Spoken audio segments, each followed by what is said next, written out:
बल्कि 500 जगहों पर रेड हुई है। आतंकी इकोसिस्टम को तोड़ने की बड़ी मुहिम चलाई जा रही है। जमात इस्लामी समेत कई संगठनों पर शिकंजा कसा गया है। कई संदिग्धों को हिरासत में लिया गया है। डिजिटल डिवाइस और दस्तावेजात भी इस छापेमारी में बरामद हुए हैं।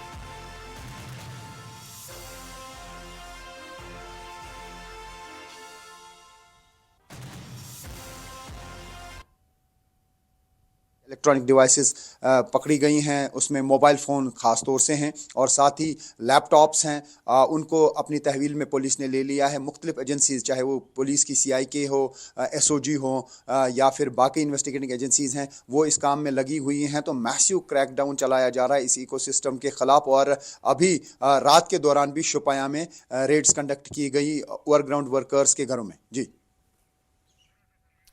तो आपको बताते चलें कि जम्मू कश्मीर में बड़े पैमाने पर रेड की गई है और जमात इस्लामी से जुड़े हुए जो कारकुन हैं उनके ठिकानों पर ये कार्रवाई की गई है। और इस बीच आपको बताते चलें कि बड़े पैमाने पर जम्मू कश्मीर में आतंक के नेटवर्क पर कार्रवाई की गई है। जमात इस्लामी समेत कई संगठनों पर शिकंजा कसा गया है।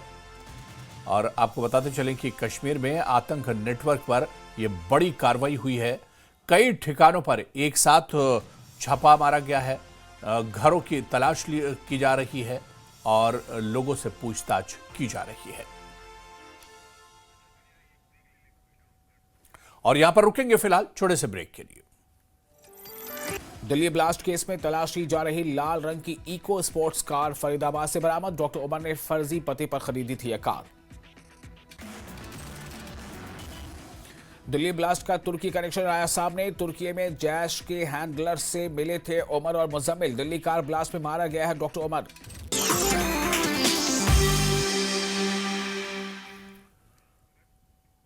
और दिल्ली धमाका मामले में बहुत बड़ी खबर आपको बता दें कि 6 दिसंबर को बड़े हमले की साजिश थी। उमर नबी ने 6 दिसंबर को बड़े हमले की साजिश रची थी। तो बड़ी खबर दिल्ली धमाका मामले में इस वक्त आ रही है। आपको बता दें कि 6 दिसंबर को बड़े हमले की साजिश थी। उमर नबी ने 6 दिसंबर को बड़े हमले की साजिश रची थी।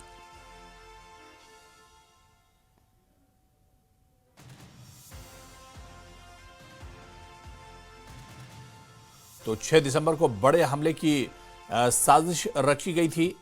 दिल्ली ब्लास्ट का जो आरोपी है उमर, उसे खुलासा हुआ है कि आने वाले 6 दिसंबर को बड़ा आतंकी हमला किया जाना था जिसकी साजिश रची गई थी। उधर सहारनपुर में आतंकियों का मिनी रिक्रूट और कमांड सेंटर बनाने की तैयारी कर रहे थे आतंकी संगठन। इसीलिए कुलगाम के डॉक्टर अदील ने अनंतनाग का हॉस्पिटल छोड़ा और सहारनपुर में ठिकाना बनाया। सहारनपुर में दीनी तालीम हासिल करने देश के कोने कोने से छात्र आते हैं। इन छात्रों का ब्रेन वॉश कर उन्हें आतंक की तरफ मोड़ने का मकसद आतंकी संगठनों का था। जिस अस्पताल में अदील नौकरी कर रहा था वहां कुछ महीने पहले ही आया था। दीनी तालीम और MBBS की पढ़ाई करने वाले कई छात्र डॉक्टर अदील के संपर्क में थे।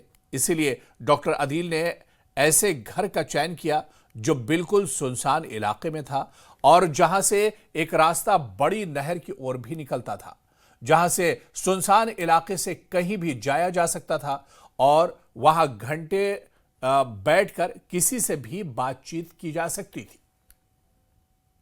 Command and recruit mini centre यहाँ पर बनाने की फिराक में थे आतंकी। और आप देख सकते हैं ये फेमस हॉस्पिटल है। अनंतनाग के रहने वाले डॉक्टर